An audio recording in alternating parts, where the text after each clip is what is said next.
let us begin.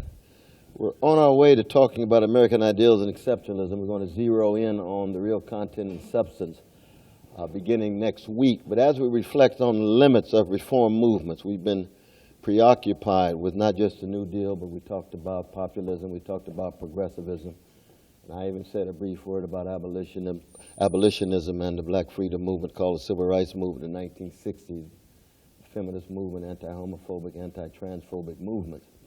But as we begin to try to learn lessons from those movements, because we want to really give some concrete reality to our alternative visions, alternative analysis, and alternative movements that stand outside of the liberal and neoliberal consensus. We're still wrestling with the impediments, with the obstacles that stand in the way of an alternative imagination, alternative vision, and to remain locked in and captive to the liberal consensus is something that thinkers have been wrestling with for a very, very long time. I mean, here at Harvard, the great F.O. Matheson, he was the towering literary critic in this country in the mid-30s, 40s. He committed suicide in the 50s. He was a master of Lowell House for many decades. And he used to wrestle with the question, would the United States be unique among modern nations to begin with perceived innocence and end with corruption without a mediating stage of maturity? And by maturity, what he meant was spiritual, moral, political, economic maturity that was concerned with poor and working people, but was also concerned about a healthy sense of self and soul, that soul craft that I've been accenting throughout the class, and we'll say much more when we get directly to American exceptionalism, and much more when we look directly at Alexis de Tocqueville's preoccupation of why Americans are so restless in the midst of prosperity. This is de Tocqueville in the 1830s raising this issue, the sad pleasures, the decrepitude of the soul that he already was discerning, and we see more and more into the 21st century. But and given our preoccupation with the New Deal, there is a real sense in which so many liberals, so many progressives, and even some leftists find it difficult to get beyond the shadows cast of New Deal liberalism. There was a wonderful book published in 1949 by Arthur Schlesinger, another Harvard historian, called The Vital Center, The Politics of Freedom, The Vital Center. And he was defending the vital center. He was talking about the ways in which New Deal liberalism was the best that America could do, but it was a beautiful thing because it got beyond the old style conservatism. He was very much a follower of FDR, and of course later on in his life he would be very close to JFK, to John F. Kennedy. He was a major intellectual actually within the liberal mode. And he was, in some ways, passing the baton on to Louis Hartz, who wrote a book in 1955 called The Liberal Tradition in America.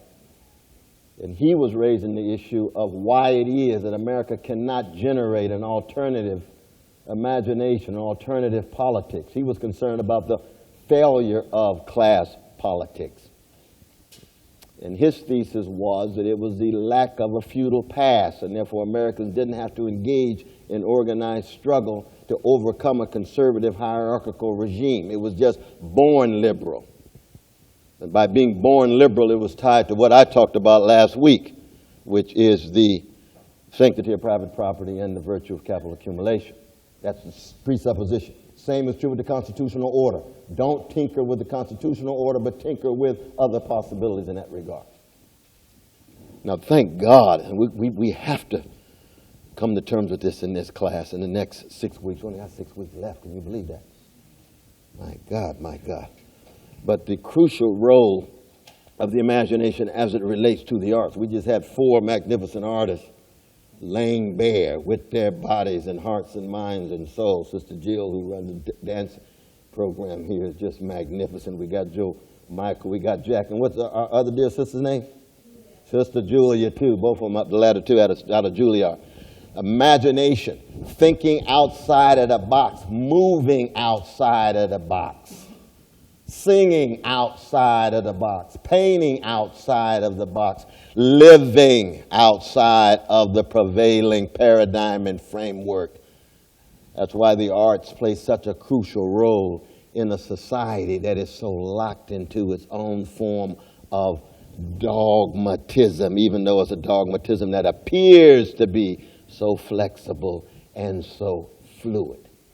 And one of the tremendous difficulties of trying to convince our fellow citizens that they ought to try to think in an alternative way, they ought to try to organize in such a way that it brings critique to bear on precisely those powers that are usually taken for granted, is that they feel as if it has no chance.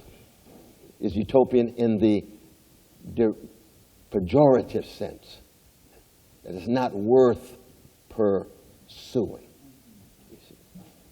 So that on the ideological front, you've got this Lockean liberalism that in the 20th century is manifesting a New Deal liberalism that reaches its apex with Lyndon Baines Johnson, and since then, very, very few visions, imaginative projects, let alone social movements able to be effective on the ground. Now, we go back and forth in this class, not just between past and present, but between theory and praxis.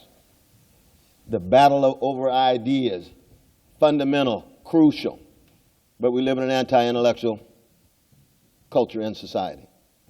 Every idea has to be translated overnight into some result. If not, we pull back and look for another idea. That's crass utilitarian calculation. That's crude consequentialist calculation. There's something called vision. There's something called imagination that can inform us to plant seeds that might not sprout overnight. But over time, it can cultivate minds, hearts, souls, and bodies to be open to alternatives, especially when, and there's a new book out by my dear conservative brother, Patrick Deneen, Why Liberalism Failed. A lot of people talking about it, a lot of buzz about that book. I actually wrote a blurb for it because I like my brother. He's just wrong on a lot of things. I got right-wing brothers and sisters who I love, because love's not reducible to politics. They're just wrong on a lot of things. Robbie George and others. I got a whole host of right-wing folk, you see. And we battle it out intellectually, ideologically, and so forth. But we still have a certain kind of love and friendship, and it's real. But this book, On a Trajectory, on one hand, de Tocqueville, classic, canonical. Arthur Schlesinger, 49, Vital Center. Louis Hart, 55, liberal tradition. Here we are now, liberalism failing. What does it mean to talk about the now approaching consensus, that the old liberal consensus is collapsing? Well, Donald Trump's a good example. Very good example. Collapse of the Republican Party conservative consensus, deep. Relative collapse of the Democratic Party. The last gasp of liberalism, neoliberalism, dear brother Barack Obama. Hillary Clinton, extension of that tradition, couldn't generate passion, enthusiasm to beat Donald Trump. Now that's pretty bad. My hunch is there's some people in this room right now that could decide to run for president to beat Trump. Because that's a low bar. Very low bar. But the Democratic Party, I know Brother Austin understands what I'm talking about, could not generate a candidate to beat him. A lot of that had to do with sexism, a lot had to do with a lot of other things, but he couldn't do it. The end of a certain kind of liberalism tied to corporate power, tied to military-industrial complex, tied to imperial policies in Honduras and Libya and other parts of the world. And here is the American people, vast majority, suffering, dealing with wage stagnation, dealing with decrepit infrastructure, dealing especially among our precious poor brothers and sisters with indecent housing. laughable with tears educational systems. Elementary schools, junior high, high schools. We're not talking about the students on the way to Harvard. We're talking about the vast majority of our fellow human beings and fellow citizens who are under 18 years old. You see. And yet the best you could do is look and see the collapse of the liberal consensus and what would come after.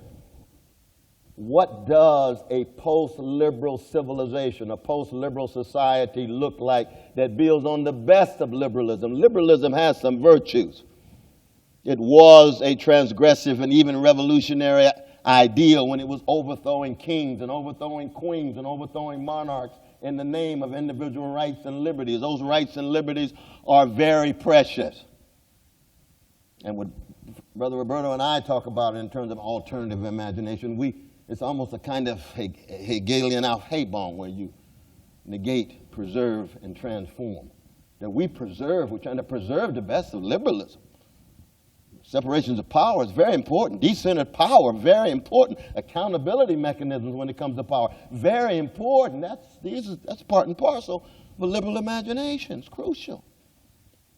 But it didn't hold once they began to consolidate power in public bureaucracies. It didn't hold once you began to consolidate powers in the executive branch, what that same Arthur Schlesinger would call the imperial presidency that he wrote in the 1970s, with very little accountability. The right of presidents to declare war without congressional approval and so forth and so on. And it certainly didn't hold when it comes to consolidation of power in the private sphere. Monopolies, oligopolies, far outside of any public accountability and beginning to dictate policy vis-a-vis the politicians who they disproportionately shape, influence, sometimes just outright buy out. As so many senators say these days, I'm experiencing a context of legalized bribery and normalized corruption. We hear that from elected officials. That's in part what the great F.O. Matheson had in mind when he was talking about that corruption. But it's not just political corruption. It's not just civic corruption. It's not just corruption among economic elites on Wall Street and other places. But it's also a corruption of the soul in terms of fellow citizens who are too cowardly and egoistic and narcissistic and navel-gazing to want to engage in imagining a different world and articulate it and fight for it.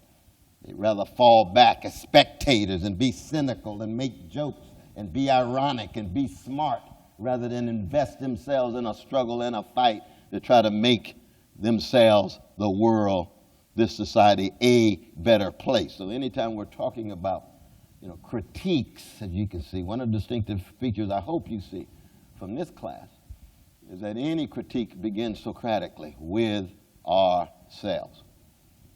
Anytime you think about something critically about Trump, hold off, examine yourself, then say it. I don't want you to hold back in the critique of Trump. No, don't hold back at all.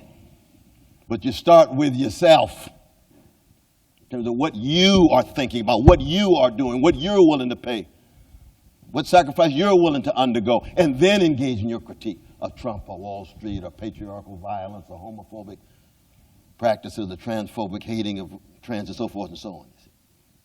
So that on the one hand then, in talking about the limits of these reform movements, and especially the limits of New Deal liberalism, it's going to be a challenge for us to always connect the different registers. There's an economic register that we've been talking about in terms of democratizing finance and deepening democracy. There's a political register in terms of trying to get citizens to become more involved, participants, active, think differently, engage courageously. But there's also a cultural dimension in terms of the shapings of the kinds of persons we are. There is a spiritual dimension in terms of, are we able to even sustain any hope in such a bleak moment? What does hope look like concretely in such a moment to allow for the possibility of alternative imaginations, alternative visions, alternative movements. And part of my argument has been that we've got to talk seriously about intensifying social motion, social momentum, and social movement. This has been a drumbeat in my own remarks, but it's a drumbeat that has been tied to probably the most difficult challenge facing American democracy today, which is wrestling with what it means to be an empire. Most of our fellow citizens either have failed to receive that memo or never have received that memo. So you can't look at America in terms of its role in the world. That's part of the addiction to innocence. What we're doing in the world must be good, positive, beneficial. How come? Because we're Americans. Bad argument. How come? Because we trust our elites in the Pentagon, the State Department, the White House. Bad argument. Better evidence necessary to make that argument. But most of our fellow citizens hardly even see the connection between guns and butter, between bombs and education and jobs with a decent wage and single-payer health care and so forth, you see. The 53 cents that go to the military-industrial complex for every dollar spent in the military budget. You see. Hardly any talk about it. Some of us are going to Selma tomorrow for another march. Some of us getting tired of marches, but you got to go anyway, because you can see some of your best of fellow citizens trying to express their concern and commitment. But you know those marches are symbolic. Very little concrete impact on the ground, but still important. Symbols do matter, just like ideas do matter. You don't have to translate every demonstration into a policy. No, you're expressing something of righteous indignation or concern about some issue, whatever it is. But most importantly, if we're talking about the limits of past reform movements, trying to build on the lessons learned and the insights discerned from those movements, what does a progressive politics today at each one of those registers look like? And I don't think any of us have a definitive answer to that question.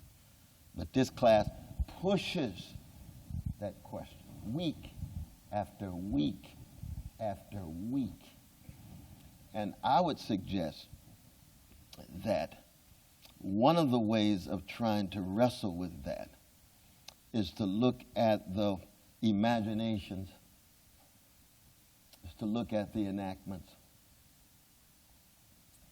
of many of our artists.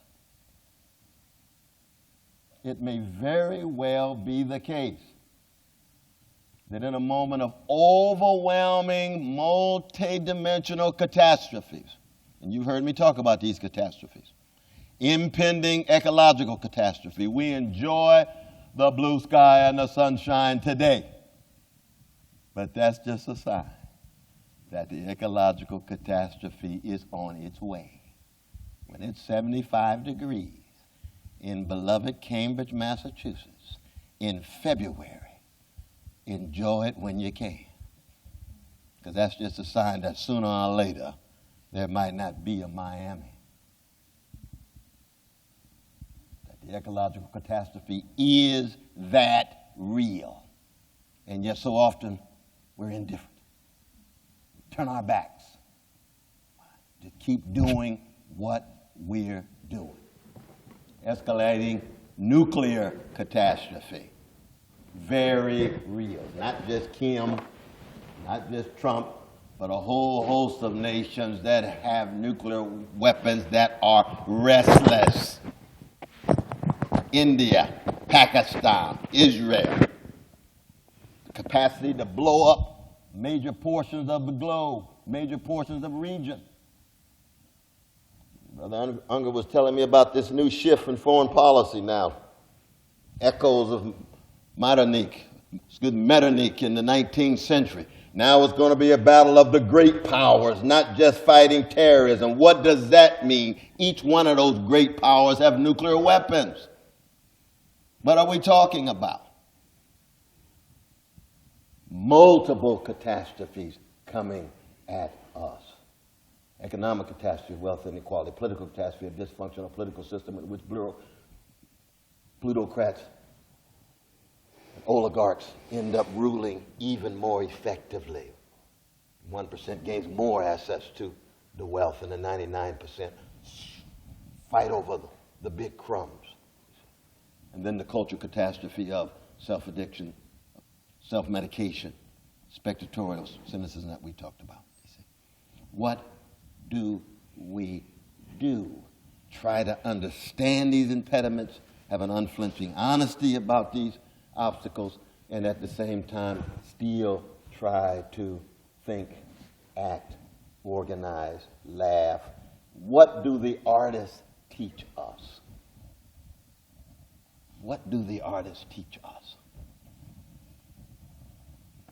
There's a real sense in which we are catching up with the greatest American novelist produced in this empire. His name was Herman Melville. Catching up with Melville of Moby Dick.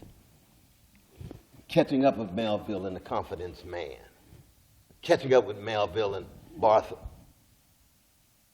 Bartleby, Wall Street. We're catching up with Melville, Benito Cereno, Black Rage, and the Black Rebellion of the enslaved Africans on the boat. We're catching up with Melville and Billy Budd. What does it mean to catch up? We're catching up with Toni Morrison. We're catching up with William Faulkner. What are you talking about, Brother West? Those are nice artists that we read in our leisure time, that we compartmentalize in such a way that we get a distance from the reality and want to be either entertained or maybe nurtured. No, no, no. They are those who are deeply engaged with the issues that we're talking about, but they're doing it in such a way that they can loosen our thinking and allow us to be open and vulnerable enough to entertain alternative ways of looking at the world. Now, of course, you can imagine, this is not a class in which we spend a week on Moby Dick. Wish we could. That's why when you read my text, what was the name of my text? Democracy Matters, that's right. That's right. When you read Democracy Matters, what sits at the very center of that text? The Emersonian traditions and the Melvillian traditions. And each one of those traditions have articulations and expressions in dance, in painting, in poetry, in music, in novels, and other mixed genres and so forth. Because they're responses of human beings who care. They're responses of human beings who have enough concern to say somehow we've got to broaden the scope of our imagination, even if it can only be done in an artistic way, because it's clear that the society is stuck in very narrow and parochial ways of viewing the world. And if they're not going to do it practically, we as artists are willing to do it in the realm of imagination, which makes it very difficult to translate it into concrete practice, indeed. But that's part of what it is to be a serious artist. And the plight, the very vocation and the calling of the artist ought to be integral to our conceptions of alternative imaginations and alternative visions and so forth. Sister Gill was showing me the framework of the dance department here and the ways it takes you directly into catastrophic realities, straight into parochial imaginative orientations, and try to shatter that. That's precisely what education is. It ought to be true for the economics department. It ought to be true for the politics department. It ought to be true for the law school, divinity school, public health, across the board. I haven't got to the business school yet. Maybe we ought to have just a special meeting at the business school. Meet you on the other side of the river. Just have a Paideia party right there at the business school. All the money flowing, cash everywhere, people walking around, can't wait to get to Wall Street, planning on their $1 million salary. We're not jealous, but we got Socratic critique. They just say, oh, you just mad because you ain't got no money. Well, you're right about the latter part, but that's not the point. We in this together. We are as concerned, or ought to be concerned, about our fellow citizens locked into hoods and reservations and barrios and other working class contexts as we are our business folk on the way to becoming, most of them, not all of them, economic elites in this empire. So that on the one hand, on the ideological front, we've got a hegemonic liberalism unraveling. It's one of the reasons why we had to read Charles Murray's text. As controversial as he is in terms of other texts he's written.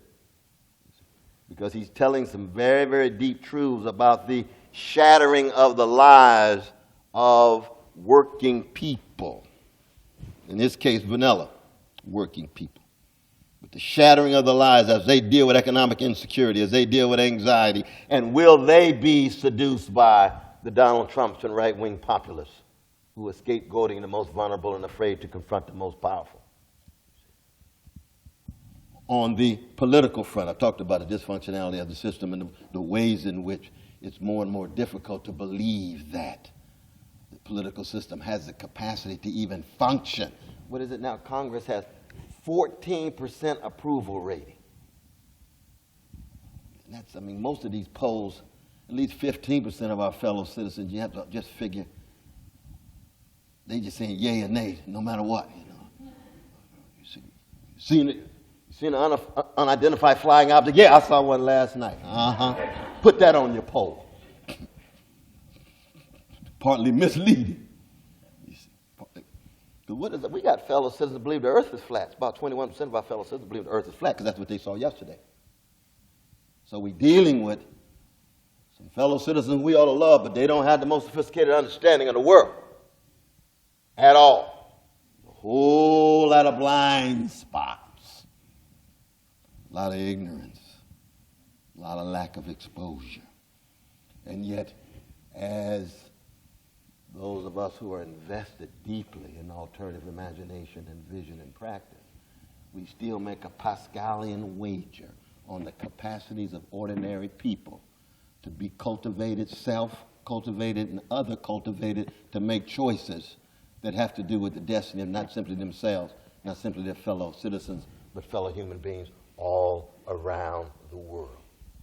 I think that's one of the reasons why there is an increasing number of people who would look at Professor Unger and myself and say to themselves and others, these folk are stuck on the 1960s when there was a moral and spiritual awakening having to do with poor working people and other persons who were subjugated, thinking that somehow fundamental transformation of societies could take place. But that is over. That's over. And that you have to deal with this narrow framework. And if liberalism is dying, then the replacement will be right wing. Authoritarian populism. We see it in Turkey. Where's my brother was talking about Turkey just before I walked in. He said, what's happening with the incarceration of journalists and so on. You see, oh, there he is. Yeah, absolutely. Absolutely. You said it was 2, right? Life imprisonment. And of course, that's not the only country, but we're accent Turkey, you see, in terms of treatment of journalists and Kurds and others, you see. We see it in Poland. We see it in Kenya. We go on. We see it in India. We can go on and on and on. That's the dominant tendency on the globe. So Trump is just part of this dominant tendency. A post-liberal society is a society of authoritarian populism that moves toward neo-fascist sensibility and neo-fascist policy. Professor Unger, Professor West, you all are not just going in the opposite direction, but you are more and more going to be isolated and alienated because you're talking about something that's far beyond people's imaginations and cultivated capacities. And we say, yes, that's what it is. to be in the world but not of it, and contrary to the dominant orientations of the world. Because when the moral and spiritual awakening may take place very soon or further on down the line, at least there were some people around that tried to hold on to the best of what the great artists put forward, the best of what the great freedom fighters put forward, no matter how unpopular they were or how marginalized they were at this particular counter-revolutionary, reactionary moment in which we find ourselves in this country and in so many other places around the globe. Let me stop there and just open it up for questions, though, because we want to have some dialogue before we move to. Yes, my brother, jump in.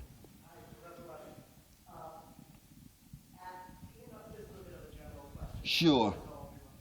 You make all these implicit references that seem to stem from Christianity, and I just love to hear you speak a bit about making the implicit explicit of how Christianity has influenced your thought, because it's not, campuses are very secularized, and I think one of the reasons you're different than many of the professors here is because you don't seem secularized. Well, I appreciate that question. No, I got to pray on that question. No. We're so very blessed to have Brother Peter. Let's give it up for Peter in terms of it. Really, this is year after year. He's so superb. He's going down to Virginia and set that state on fire when he graduates from law school, though. Very much so.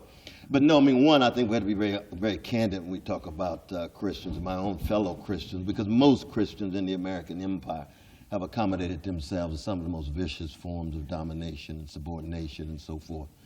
They shot through with homophobia, transphobia. They shot through with patriarchy. They shot through with anti-Jewish sensibilities, anti-Arab sensibilities. There is a slice of Christians who are holding out, but prophetic Christianity is as marginal as Professor Unger and I are vis-a-vis the U.S. political discourse.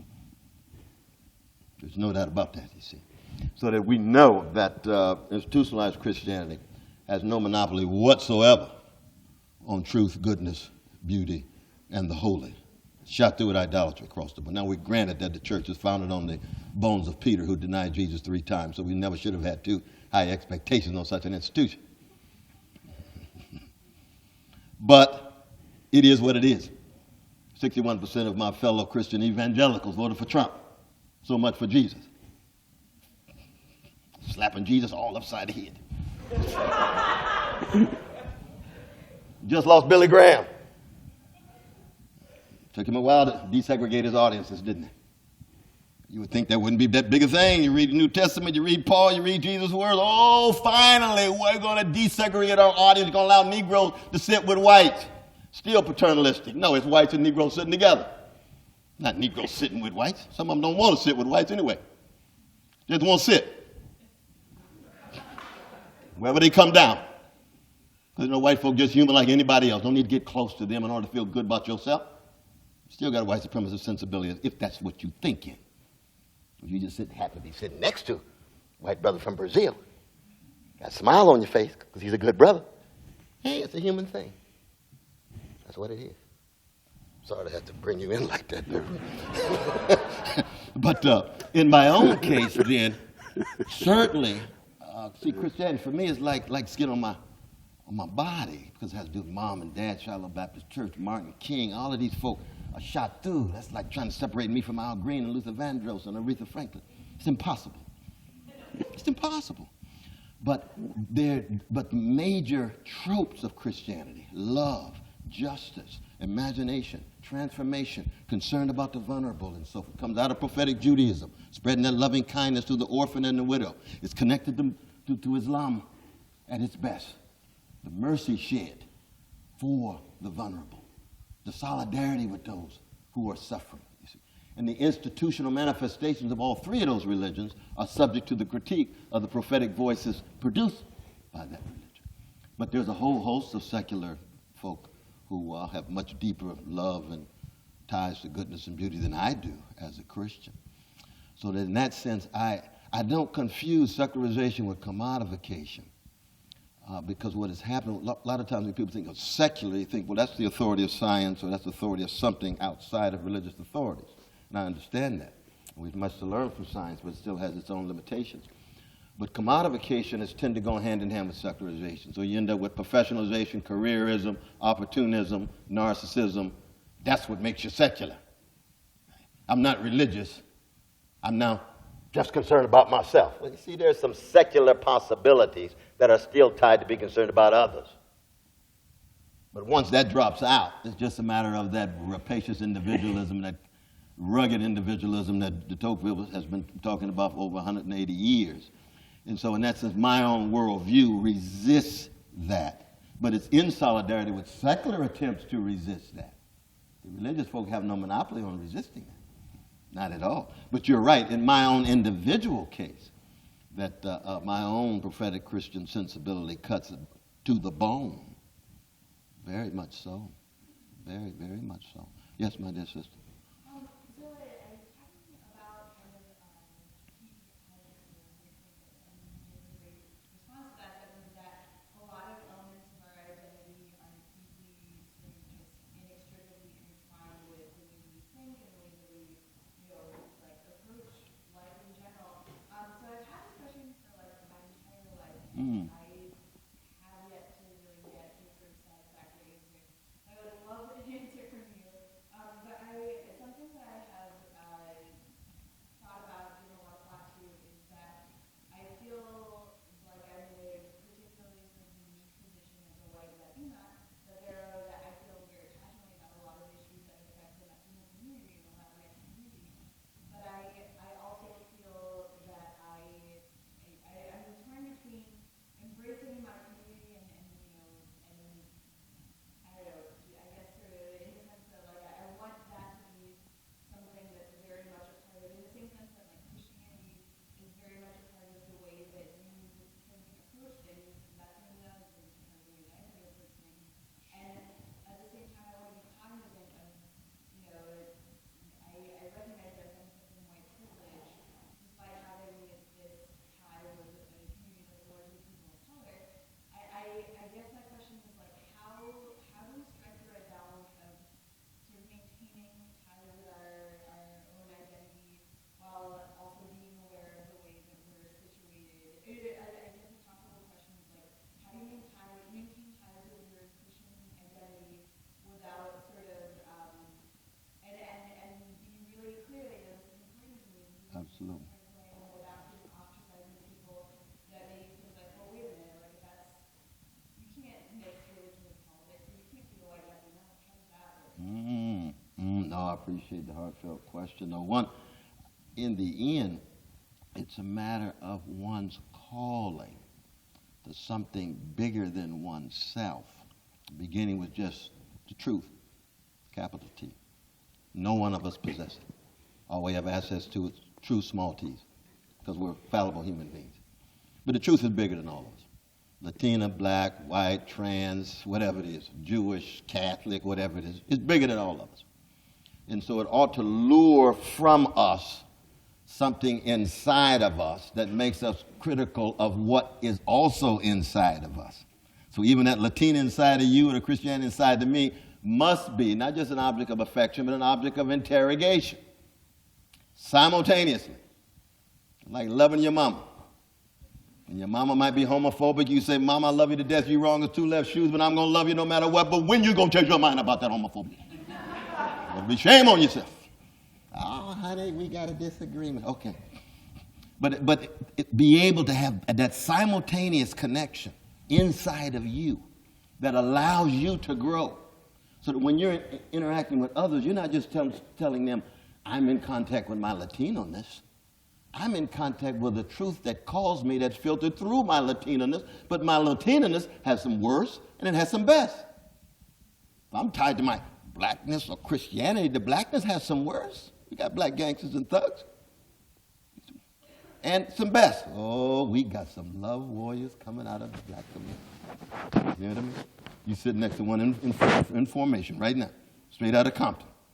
Oh, that brother's on the move, just a freshman. I know I'm outing you, brother, but I'm telling the truth. This brother got something to say and something to do in his life. I'm putting it on tape, God dang it. Brother Elijah, well, you know I'm telling the truth about you. But the important thing is he knows come out of Compton doesn't mean that Compton has some monopoly on truth. He got to be critical of the brothers and sisters in Compton. So another genius named Kendrick understands that. He and Kendrick together understand that. That's why they wrestle. That's why they're in anguish. That's why they have agony. But there's some best in Compton, too, that he has to be attuned to. Same is true at Harvard. Harvard got the best and the worst. If it's got all the worst, you're wasting your money. Well, there's some good stuff here at Harvard. You better get in on it. There's some stuff at Harvard you better Socratize, criticize, call into question the arrogance and all the other stuff that goes with it, the prima donna-ness and so forth. So that in that way, you have a way of life that is profoundly democratic in the sense that is flexible, fluid, but takes a stand that is critical of the worst, accenting the best, willing to unite with others, vulnerable enough to be in movements, but know the movements themselves will oftentimes be flawed, and yet try to leave the world better before the worms get your body. You see what I mean? Does that make sense? No. Well, no, you stay strong. You stay from this brother right here. Thank you.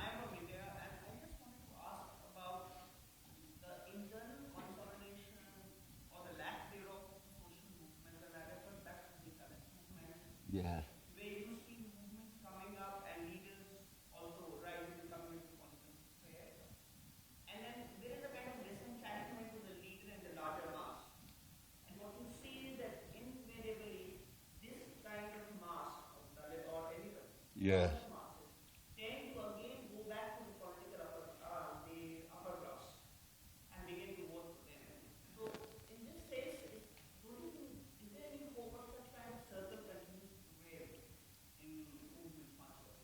No, it's a wonderful question because you can, on the one hand, it is the effective incorporation of strong leaders who are head of social movements that get then absorbed into a status quo, be it liberal or illiberal.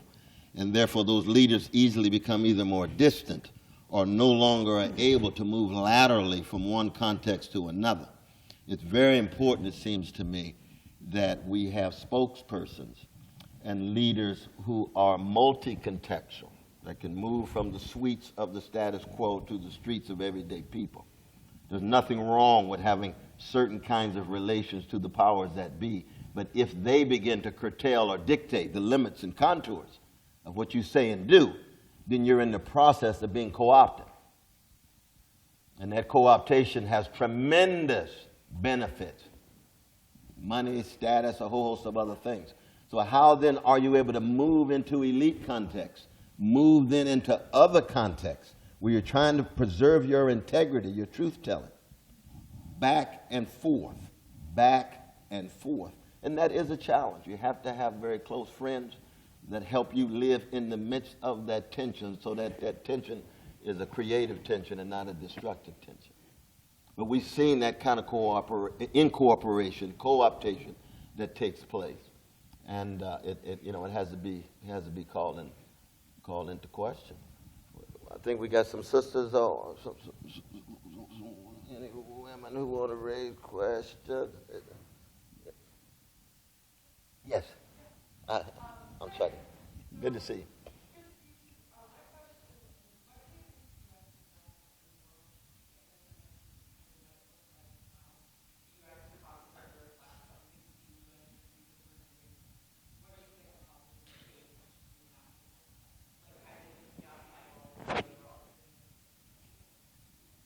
Well, one would be, what does the world look like without empires and hegemons that are preoccupied with gaining access to resources and other forms of just access to resources so that there's a broader egalitarian distribution of resources across the globe? That's a very abstract, general response to that question. But it's an attempt to decolonize across the board, an attempt to call into question empires across the board, and an attempt to see whether radical democratization can actually take place along with the unleashing of the magnificent capacities and potentialities of those France alone called the wretched of the earth, of ordinary people everywhere, of everyday people everywhere. And you don't do that by trying to get the world to reshape itself in your image, because your image itself needs to be radically called into question. Your own history, how you became who you are, need to be known. How the 13 states became 50, for example, and the slave labor and so forth and so on. You see. So if I could just follow up on that. Sure. A great democracy in its foreign policy must necessarily express moral as well as material interests. So no foreign policy of a democracy can be simply a cold calculus of interests, expressed as an ideological conception. Now, here's the vital point in response to your provocation. The United States has an interest, a moral interest, in contributing to a world of democracies, but not under the constraint that its version of a free society, its interpretation of what a free society means institutionally and ideologically, be uniformly imposed throughout the world. It is in the interest of American democracy that in a world of democracy, different democracies experiment with alternative ways to organize a free society. Because then the experimentation in the world helps inspire and inform the experimentation within the country. That in itself would be a momentous change in the interpretation of the American moral interest. Absolutely.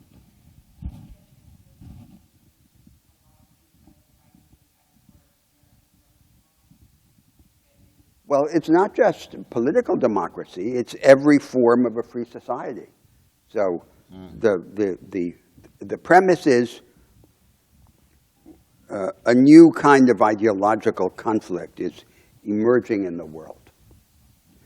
It's not the traditional conflict between market and state, which has been the axis of ideological controversy in modern history.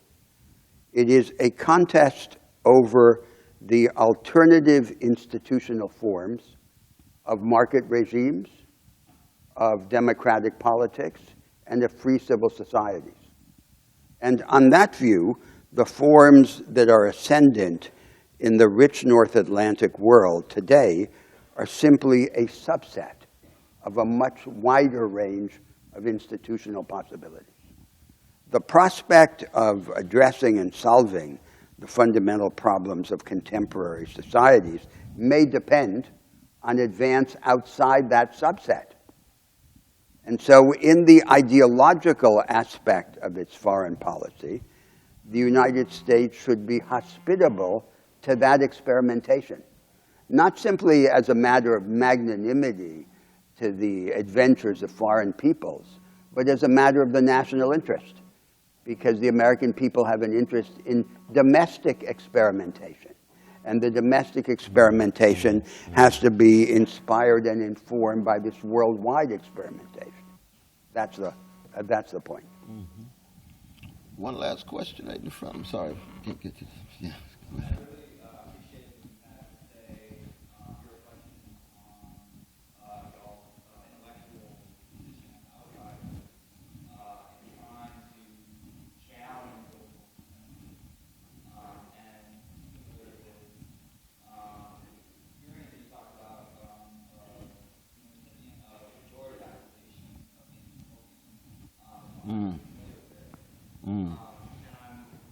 But I actually think I would have given a less generous characterization of what that can look like. Yeah. It's not just utopian, meaning that it's not worthwhile or impossible, but it's more than that. It's a distraction. It's destructive. It's portrayed as harmful. And I found that, I think a lot of people here probably experience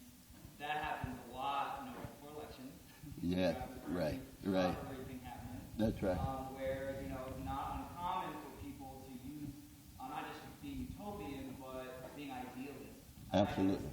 Absolutely. As a really slicing, cutting kind of point.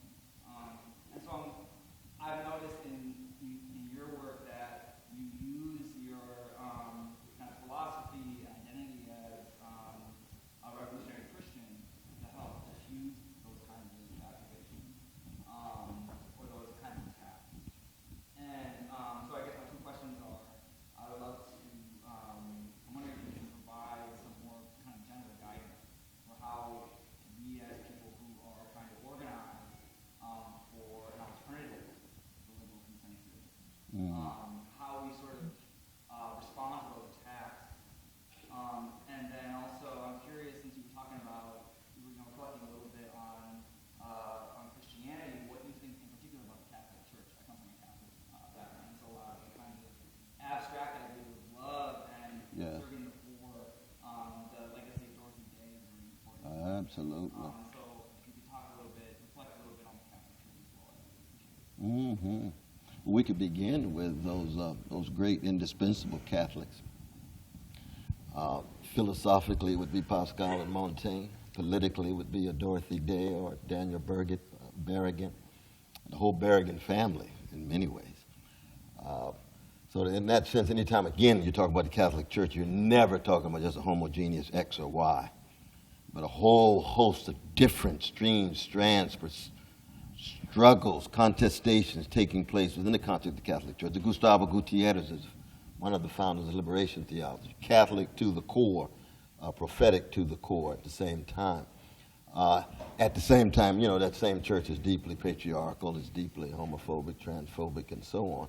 And it has, in fact, aligned itself with some of the most evil institutions, from fascism, refusing to condemn Hitler. We can go on and on and on and on.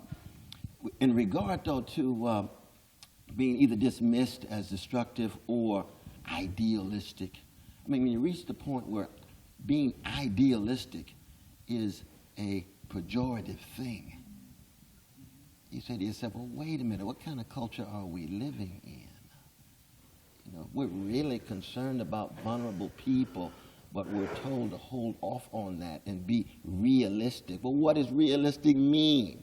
Oh, opting for the very narrow life options that are circumscribed by the powers that be, big money, big military, big business, or whatever it is. No, we refuse to do that. Now, that doesn't mean that we somehow are not engaged. That is to say that those same people who, especially around election time, are trying to dismiss me or you as destructive or idealistic, when the issues show up on their front porch and they are affected and you are right there to speak to those issues, to support them, they have a different attitude towards you. Very different attitude towards you. And that's part of what it is to be multi-contextual. You see what I mean? I can give my critique of the U.S. electoral system. I think it's decrepit and so forth. But you let Brother Peter run for the State House of Virginia. He give me a phone call, I'm a hitchhike down there and support him. And that's true, Brother Peter. That's on tape, too. Because I know this brother. He got integrity. He's trying to do the right thing. He's trying to be a force for good. There are such people inside the electoral political system, but not a whole lot of them. That's why when I got the call from Bernie know my critique of the electoral political system. I hitchhiked to get to him, even given his flaws, because he's got integrity. He's a force for good. He's concerned about the vulnerable. I'm willing to fuse deep solidarity. Oh, does that mean West is all of a sudden falling in love with the American political system? Hell no. I'm trying to reform it. I'm trying to change it. I know they have transformative imagination. I know they have concerns about the weak and so forth and so on. So each one of these things is stage by step by step, just like we saw the step-by-step dance with these artists. They wasn't leapfrogging over to the fourth stage in the dance. They got to go to stage 2, stage 3, then get to that fourth step. And sometimes they're way up in the air, other times they're right in the middle, other times they're right on the ground, twirling each other around. Hey, that's what the artwork is all about. Step by step, moment by moment. Sometimes they connected with each other. Sometimes they're in the air all by themselves. Sometimes you're in solidarity. Other times you're in the library all by yourself reading Chekhov. to get refueled. Back and forth, back and forth. I know we got to open Yeah, it up for our yeah. dear brother. Yes. So I Absolutely. I know it's getting late. what I'd like to do now is to situate us in the general plan of the course. And I'm going to do that by making two sets of remarks. So the first set of remarks is intended to conclude the historical discussion that we've been having over the last few weeks. To define the outline of a project for the transformation of American democracy by confrontation with three historical projects. So first, the nation-building project in the first half of the 19th century. Then the two major traditions of progressive reform in the United States between independence and the New Deal, and finally the New Deal itself. So the idea is that by studying each of these three moments, we fill in a different part of the picture of what can be done and should be done now. So in my first set of remarks, I want to go back to the New Deal. And then on the basis of recalling that confrontation with the New Deal experience, outline the programmatic concerns that we'll be exploring in the final weeks of the course after the recess. And in the second part of my remarks, I want to make a bridge to our discussion next week of American exceptionalism and American ideals, beginning to answer the question, what makes the United States different? We have to understand what makes the United States different in order to have an understanding of its possible transformation. So first, the New Deal. The New Deal was, as we have discussed, the last great effort at institutional and ideological refoundation in the United States. On the whole, the American progressives have failed up to now to propose, or much less to enact, a sequel to the New Deal. And in this vacuum that exists of a progressive project, there is the temptation to sentimentalize the New Deal and to imagine that a progressive project now should be simply a continuation of the New Deal. It can't be, and it shouldn't be. So that's my first concern now in this initial set of remarks. Remember the basic evolution of the New Deal in its four stages. There was an early stage of institutional experimentalism that had a defined focus. The focus was managed competition, concerted action between government and business, especially big business, restabilization of the economy, rather than democratization of the economy. And what, in today's vocabulary of political science, we would call corporatism. In the second stage of the New Deal, the focus narrowed to the provision of safeguards against economic insecurity. In the third stage, there was the remarkable but anomalous and ultimately quarantined experience of the war economy, with its tremendous combination of massive mobilization of resources and bold institutional innovation in the management of the economy in the circumstance of war. And then in the fourth stage of the New Deal, presaged before, but then continued in the aftermath of the Second World War, the emphasis on the popularization of consumption. the creation of a market in mass consumption goods. In a nutshell, the persistent element in this evolution, with the exception of the war economy and its remarkable divergence, was economic security. And now, my argument is, in these interventions, the focus has to be entirely different. The focus has to be on empowerment. So no longer the restabilization of the economy, the democratization of the economy, and the enhancement of the capacity to act, to create, to develop, to innovate. And that would be a momentous change in the main emphasis of a progressive project. The progressive project would be overtly transformative and structural in content. So now if we think this way, then, with respect to the content, a usable progressive project today has to satisfy three basic standards in order to be an example of this endeavor at empowerment.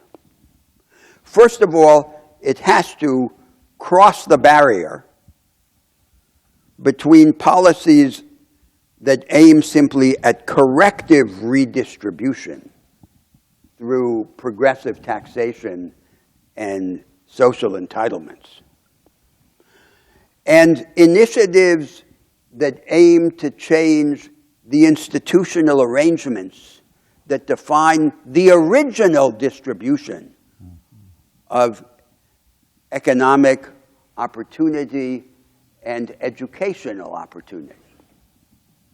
So the New Deal, to some extent, did cross that barrier, but it crossed it in a way that then emphasized solely safeguards and stakes, rather than also opportunities and capabilities. Safeguards and stakes mean something very different depending on whether they are a complement to opportunities and capabilities or a substitute for them. So that then is the second major contrast that we have to address. The emphasis can't be simply on stakes and safeguards in this reshaping of the institutional arrangements that define the original distribution. It has to be also on opportunities and capabilities. And therefore, third, insofar as the project requires a reshaping of the economy, it can't address the economy simply on the side of demand and consumption, as the progressives have been inclined to do for the last several decades. It has to address the economy as well on the side of production and supply. The progressives can't abandon the supply side of the economy to the conservatives and simply try to fix things on the demand side. So that's with respect to the programmatic content, by contrast to the New Deal. But the other side is then the conception of the social and political alliances, the constituency, the range of social agents that can sustain such an alternative. Always, a programmatic project is just the reverse side of a conception of alliances. So what conception of alliances is necessary for the development of such an alternative? First, it has to be an alliance that aims to develop a broad progressive majority in the country that would include, with respect to the class structure, not just the organized working class, but the racially stigmatized underclass, the small business class, a crucial social and political agent, and professional and technical cadres. Second, this alliance has to be a transracial alliance. And we know that the New Deal did not even attempt to achieve such a transracial alliance. It abandoned and suppressed the issues of racial injustice. And now the integrationist orthodoxy in the United States is to some extent part of the problem rather than part of the solution. And third, this progressive majority cannot be established or supported on the basis of a sectarian intervention in the moral and religious conflict that exists in the country. On the side of the modernist and secular moral agenda against the religious and traditionalist moral agenda. That debate has to be kept open, because the truth is that both sides of that debate, both agendas, are primitive in their present form. It's not just a strategic imperative, it's an imperative on the merits. Now, what then is the general outline of the programmatic project that I hope we can explore in greater detail in the final weeks of the course? I want to argue that there are three great projects of transformation that reinforce one another, although they don't form an indivisible system. The first is the project of democratizing the economy. And this project has at least three major components. One component is the economy-wide dissemination of the most advanced practice of production, now what I've been calling the knowledge economy, so that it no longer remains an exclusive fringe in each major sector of production. The second component is a reshaping of the relation between labor and capital to enhance the powers of labor vis-a-vis capital, and especially the part of labor that has now been increasingly reduced to the condition of precarious employment. So the slogan of economic flexibility threatens to become the pretext for the relegation of an increasing part of the labor force to radical economic insecurity. And we need a legal regime that can represent, organize, and above all, protect precarious labor in its relation to capital. And the third component of this economic project is the reshaping of the relation between finance and the real economy to enlist finance in the service of production and prevent it from being a bad master instead of a good servant. The second major project is a project of educational empowerment, a different kind of education. And a different kind of education in an institutional context that in a country that is large, unequal, and federal like the United States reconciles the local management of the schools with national standards of investment and quality. And the third project is the deepening of democracy on three fronts. The front of the temperature of politics, the level of organized popular engagement in political life, the front of the pace of politics, the rapid resolution of impasse, and the front of the relation between strong central initiative and experimentation at the periphery in the federal system, so that the country can create countermodels of its national future within parts of itself. Now, this whole institutional project on these three axes has to have as its counterpart a contest over consciousness, over ideas, over ideals, over sensibility, and especially in two major domains that we have discussed and will discuss again in the course. The first is the problem of institutional idolatry in the United States. The impulse to exempt the institutions from experimentation. That exemption has to be lifted. And the second major domain is the conception of self-reliance or self-construction and its relation to solidarity. The idea of self-reliance has to be rethought so that the development of solidarity, of cooperation, of the responsibility to the others becomes an integral part of the conception of self-construction. Now, that's just a schematic outline, but to suggest the range of the discussion that we propose for after the recess. Now I come to my second set of remarks. What makes the United States different? And this is now just to build a bridge to our discussion next week of American ideals and American exceptionalism. I'm just going to propose a list to you, dogmatically, without explanation or apology. First, the class structure. The United States has a particularly entrenched version of the class structure.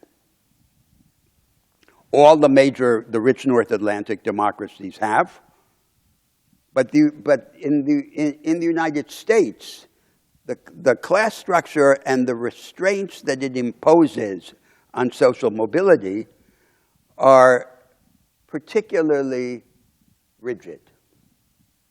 Paradoxically, the tendency of Americans is to deny that there is a class structure. And the denial of the reality of class has contradictory implications. On the one side, it makes it harder to attack class. But on the other hand, it has also, in many circumstances, made it easier for Americans to cooperate across class lines. Now, second, the class structure in the United States is complicated and, in a sense, further poisoned by its relation to race. The racial divisions are perpendicular to the class divisions, and they complicate the situation, making it even harder to confront and even to see the class divisions. And the policies that have been adopted under the aegis of the integrationist orthodoxy deepen this difficulty rather than attenuating it. Now, a third difference of the United States is that among all of these rich democracies, it remains the most religious, the one in which the greatest number of people continue to profess a religion, some form of belief or of half belief. If they don't believe, they want to believe. And these religious views then help inform the moral contest, the struggle of moral agendas in the country to which I referred earlier. On the one side, this contest of moral agendas makes transformation harder. On the other side, it could make it easier because the religious visions could inspire larger conceptions of alternatives. Now we come to the fourth difference of the United States, the extreme tendency to naturalize the free order, to imagine that there is a natural form of democracy and of a market regime. And at the extreme, this belief in the United States has taken, has expressed itself in the following way. In the tendency of the Americans to believe that the country discovered at its inception the definitive form of a free society. The rest of humanity then must either continue to languish in poverty and despotism or subscribe to this American formula. And the consequence is a radical suppression of political experimentation, of institutional experimentation in the United States. A fifth way in which the United States is different is that this naturalization of the idea of a free society is reinforced in the high academic culture.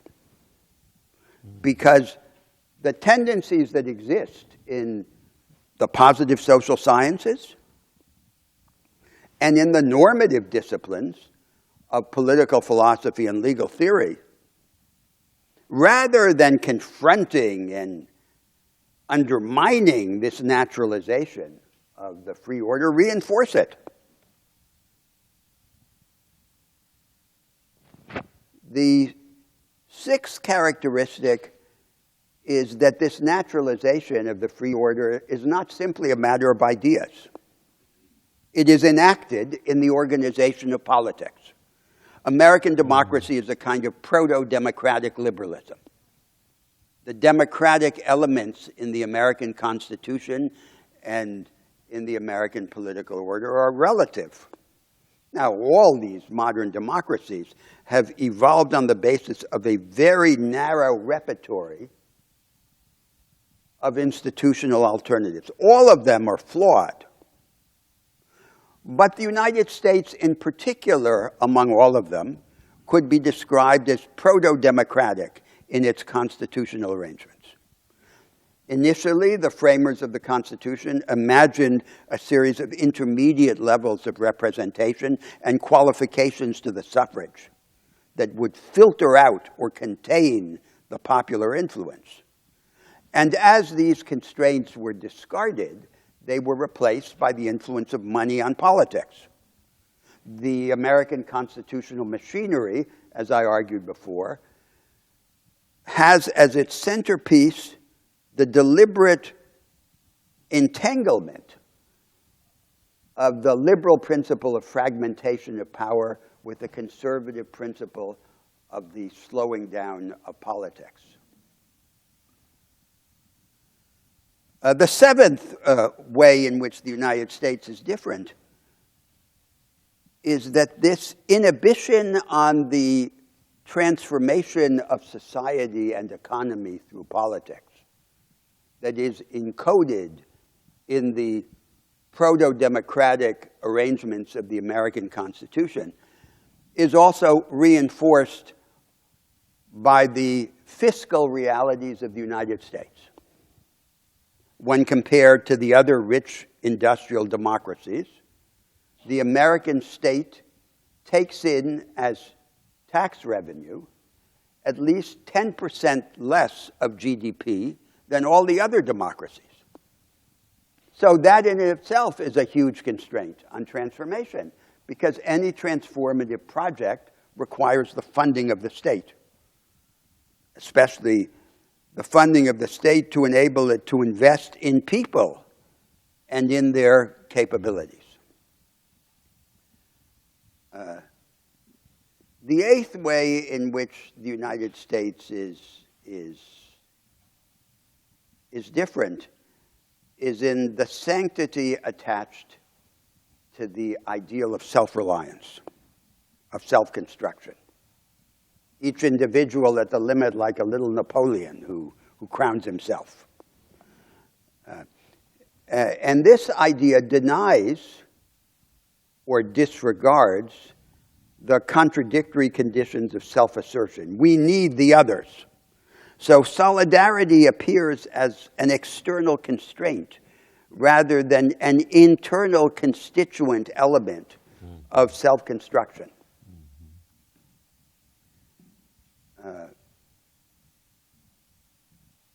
That's the eighth, right? So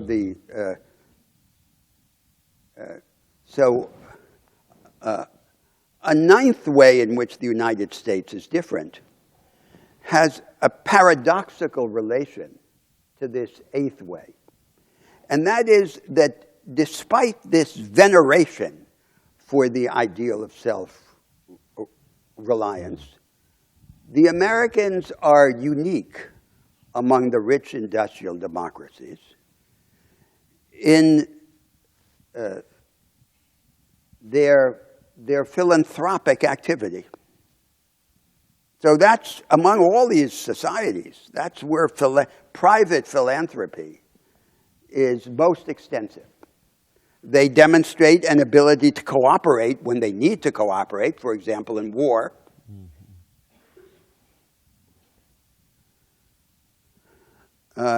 And they think that their reliance on this ideal of isolated self-construction is complemented or qualified by voluntary association. Remember this great theme in Tocqueville and in all the subsequent writers about the United States. Voluntary association.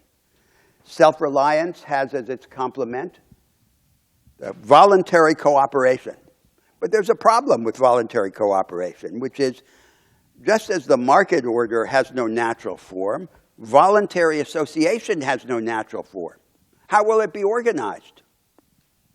How will it be financed? Will it be financed just by a tax favor, for example, to the social hobbies of the rich? And what will its relation be to politics on one side and to the market order on the other?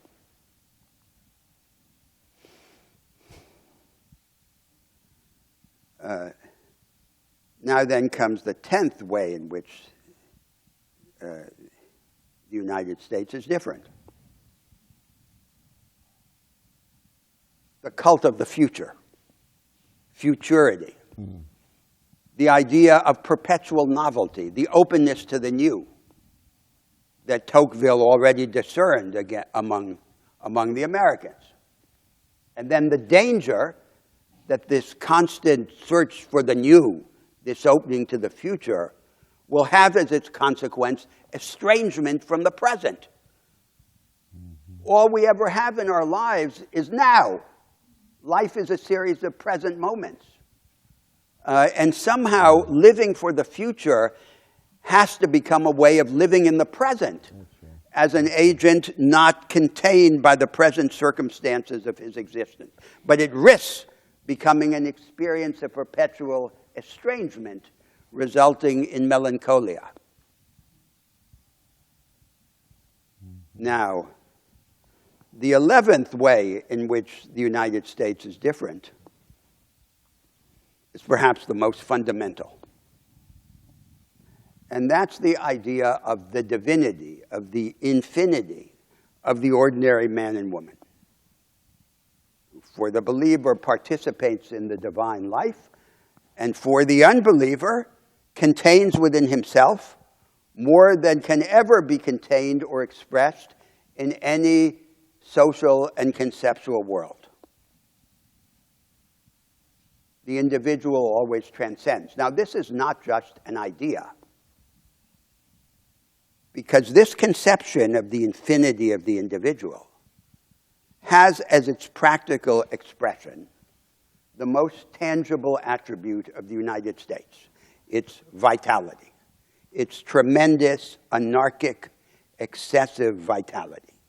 The poet Hölderlin wrote, "He who thinks most deeply loves what is most alive."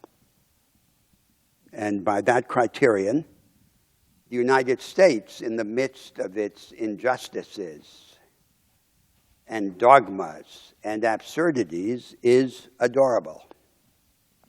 Now, I've concluded my list of these 11 differences, and I now want to say something just relating it to the theme of exceptionalism. So let's distinguish between maximalist and minimalist exceptionalism. Maximalist exceptionalism is the false idea that the United States is different from all the other societies in the world. It's unique. They all are on one side, and the United States is on the other side. As if it were a definitive disruption in humanity, giving a privilege to the United States in its manifest destiny and its unique mission to teach the other nations. That's the maximalist and dangerous and false exceptionalism. But there's a minimalist exceptionalism, which seems to me to describe the truth. The minimalist exceptionalism is this. There's nothing in this list of 11 characteristics that doesn't have analogies in the experience of all the other advanced economies and democracies, especially in the North Atlantic world. But on each point of that list, the United States is an outlier. If there's a spectrum with respect to those 11 characteristics, the United States is at an extreme of that spectrum. And that's the interpretation of exceptionalism, what I'm calling minimalist exceptionalism, which is true. It's a fact of the matter. And this is remarkable because, at least until very recently, and to some extent even now, the United States is the greatest power in the world, not just economically and militarily, but in its cultural influence on the rest of humanity. So globalization for the world has, to a large extent, up to now, meant Americanization. But rather than being, as it were, at the center of this constellation, the United States is at an extreme.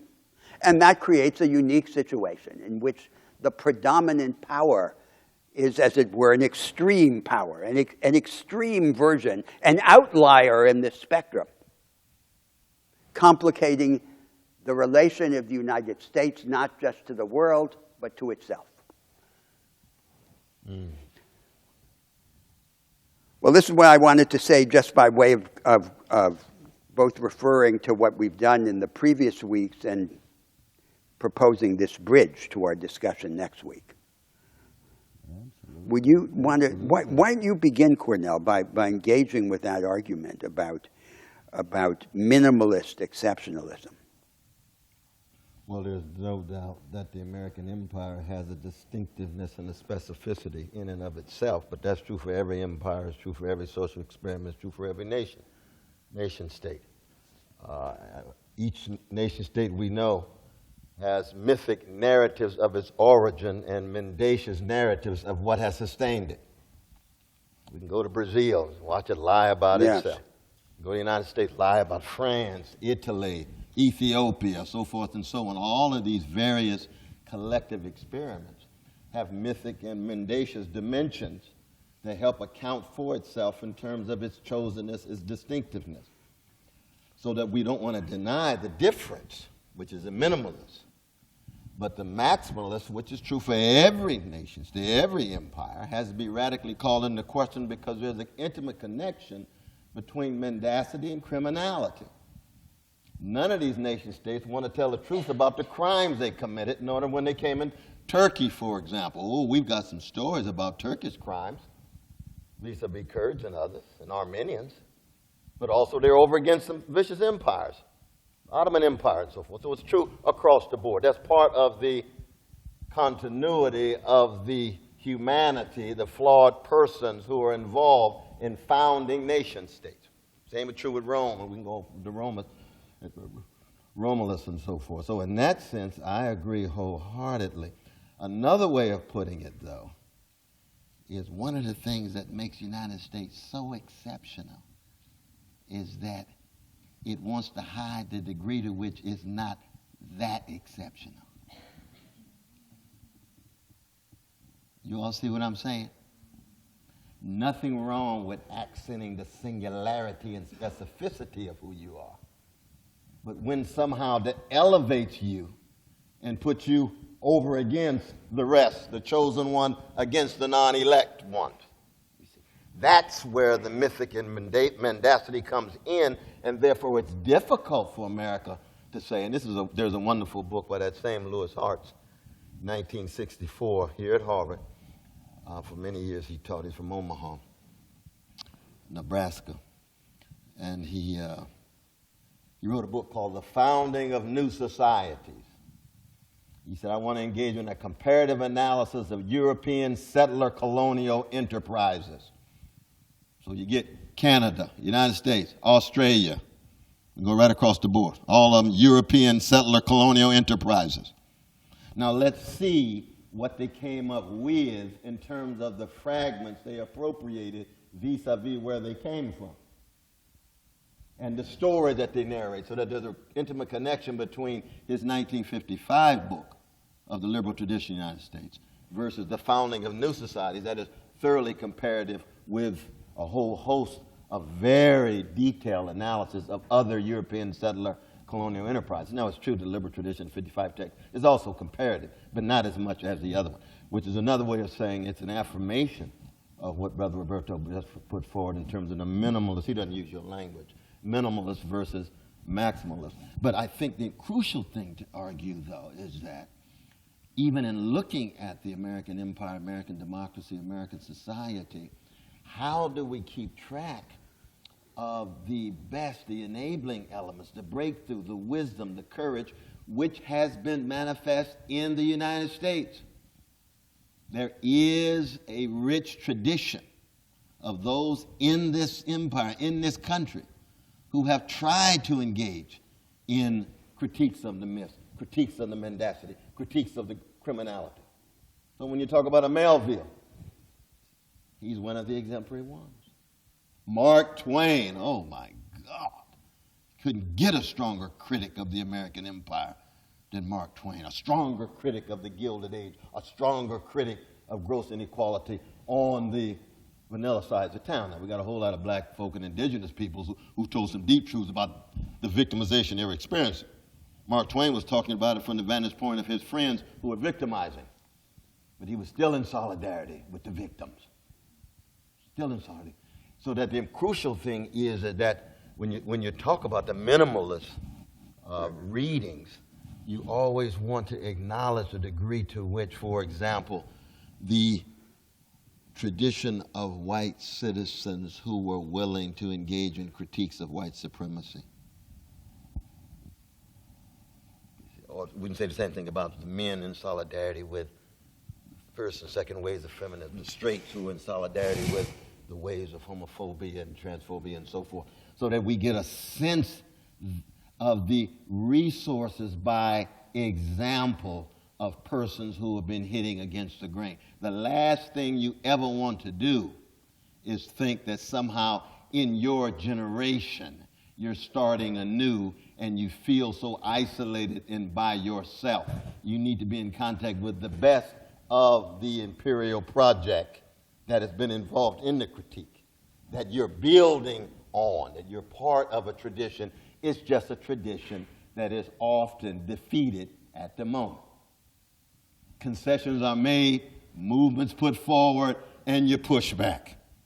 3 steps forward, 2 steps back. 4 steps forward, 3 steps back. Movement, that's how history is. Now, sometimes, you just get wiped out. I mean, America could go neo-fascist in the next few years, and Roberto might very well be in Brazil. God bless you and be with you. And the rest of us go to jail. Here in the American empire, there's a real possibility that, given the escalating neo-fascist stirrings, that's at work. But we don't know. We don't know. That's a long response. But that distinction that you're making is a very important one. So there's this factual point, which I want to restate it and emphasize it, because it's really not appreciated. And the factual point is, you take any of the elements on that 11-point list, more or less religious. Well, among the advanced economies and societies, some are more religious than others. Tax take. Some have bigger tax take than others, and so forth. Right. But on each point of that list, the United States lies in an extreme. Now, that's extraordinary, because, as I said, the United States is the predominant power. So so it's not as if it were from a different planet, because there's a chain of analogies among these societies, and it's just a question of degree.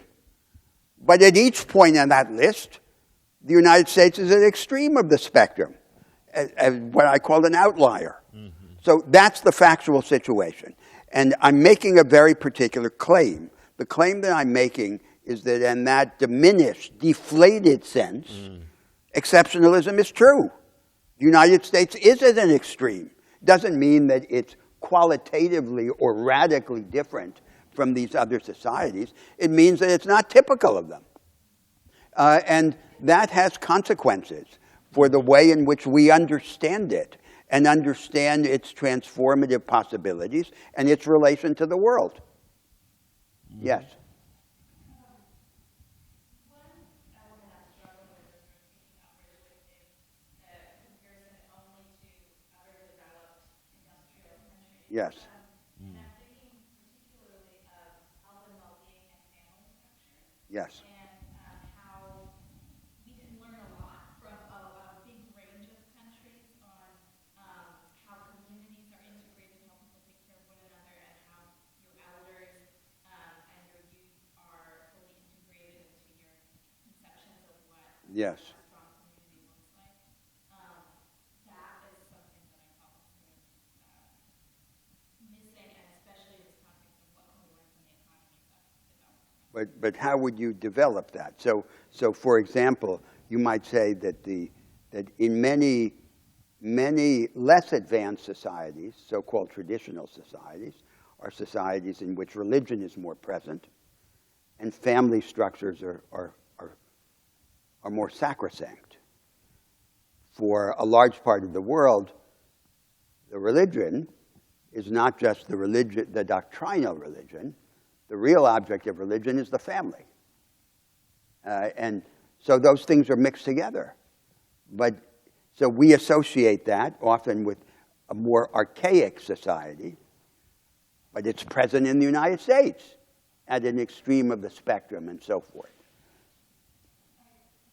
Just to follow up, I mean, in my community, you have a lot of people who say, I wish we could still play outside like we did when we were kids. And then you have a lot of immigrants and refugees with kids who are playing outside and, you know, they're elder. I mean, I was taught to read when I was 2 by my Indian grandmother. And I don't know, I'm not saying it as a religious frame as much as like, there is so much that we've lost about how communities are structured in this country with the advent of the nuclear family. Yes. I think that's very rich. Yes. But it's also true, I think, that America is an outlier in terms of the scope of its child poverty. So most poor people in the United States are children. Well, I don't know if most, but Yes, the percentage. most there's the extreme, the remarkable characteristic of among all these forms of injustice that exist in the United States, one of the most striking is the treatment of the very young compared to the treatment of the very old. Now, there's someone else who hasn't. Yes. Yeah. Yes.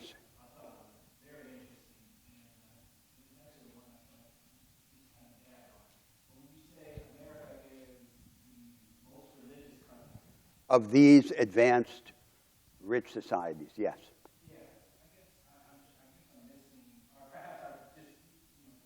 Well, that's just a fact. It's just a fact. It is a fact that among these societies, you compare them to the European societies, the United States is the country in which the largest percentage of the population professes religious belief. That's a fact. That's compared to Sweden or France or something. You have to compare it. This goes back to your question about what the range of comparable societies is. You compare it to other societies that are at comparable levels of economic development, of technological sophistication, of education, and so forth. You don't compare it to a society that's much poorer or at a very different stage of its evolution. But did you have a question? Yeah, but what's the point?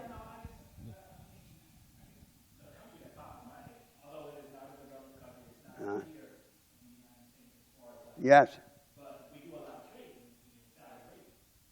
course, but that's not a comparison. No, it's a I'm saying that if you take the advanced economies and societies in the world, the United States is in a chain of analogies with them, but is an outlier with respect to each of the defining characteristics. Saudi Arabia is an entirely different comparison. It's outside this world. Yes. Yes.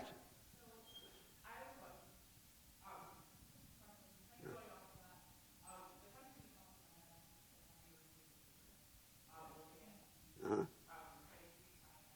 Yes.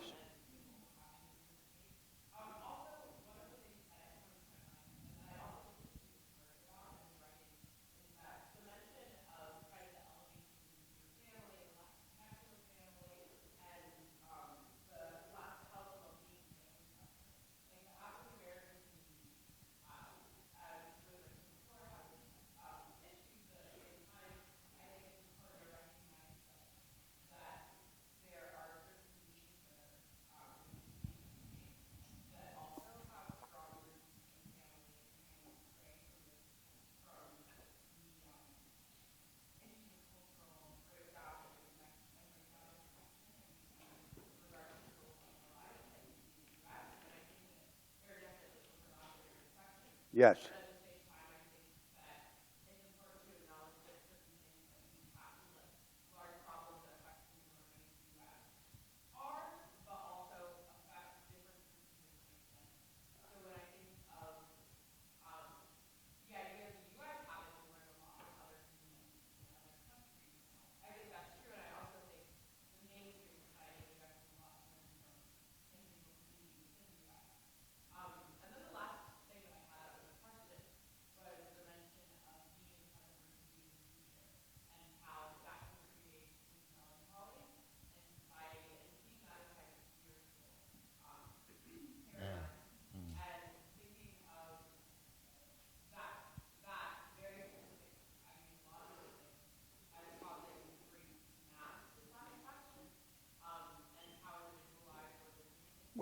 That's Tocqueville's observation, right? The restlessness and the sadness of the Americans, according to Tocqueville, and according to subsequent observers of the United States.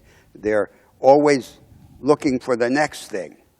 And so they're estranged from the only thing that we ever have, which is now.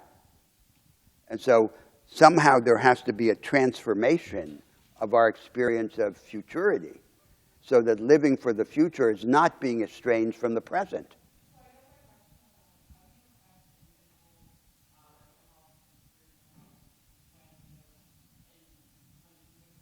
Well, but the basic answer suggested by this line of argument, which we will have occasion to discuss, is this central idea of the enhancement of agency. So the individual becomes more able to act right now, to turn the tables on his circumstance, to share in the transformation of his circumstance. And that, we might hope, might counteract this estrangement from the present, might transform his experience. But I want to turn around the questions and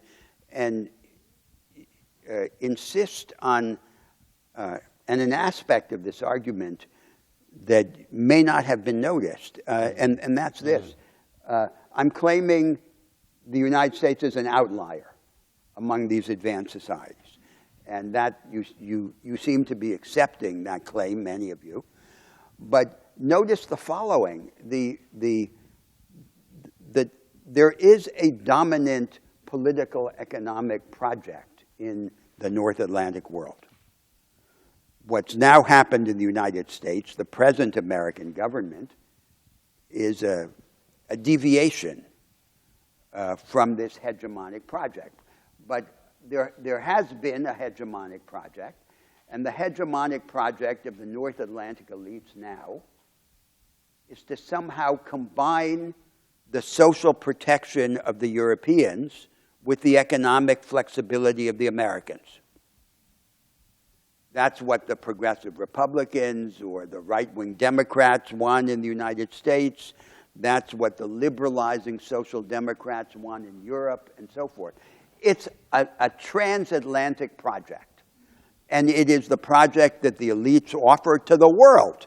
So it's also propounded by the multilateral organizations, the Bretton Woods institutions, the OECD, and so forth. That's the hegemonic project. So what's the relation of that relatively uniform transatlantic and global project to these differences? So I'm saying the United States is an outlier.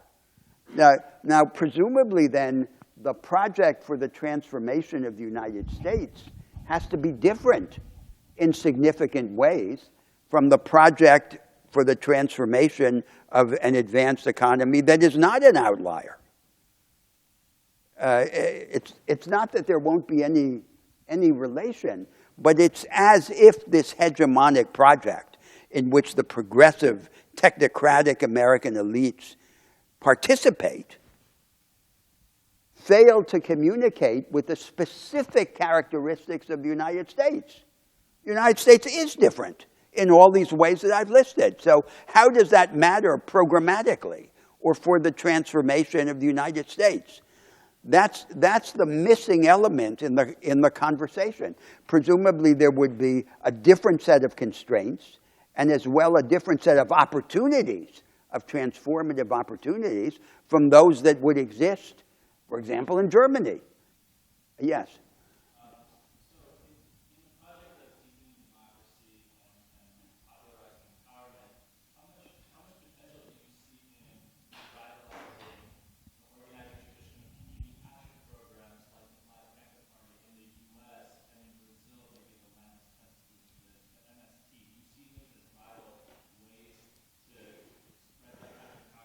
Yeah, always vital so long as it's not so long as it's not represented and practiced as a way to circumvent national politics and the contest for state power. Because often what happens now in progressive politics around the world is you think national politics is hopeless, it's blocked, so you'll sort of run around it. You can't run around it. So what you can do at the base can be a dialectical element in this transformation, but it doesn't exempt you in the end from having to have a national project and from seeking national power. There's no alternative to that. So that, and again, this grassroots action means something very different, depending on whether it's an element in this larger project, in this larger strategy, or whether it's an expression of giving up on the rest and trying to circumvent it. That then is a dead end. That's been repeatedly the lesson, the example. Yes?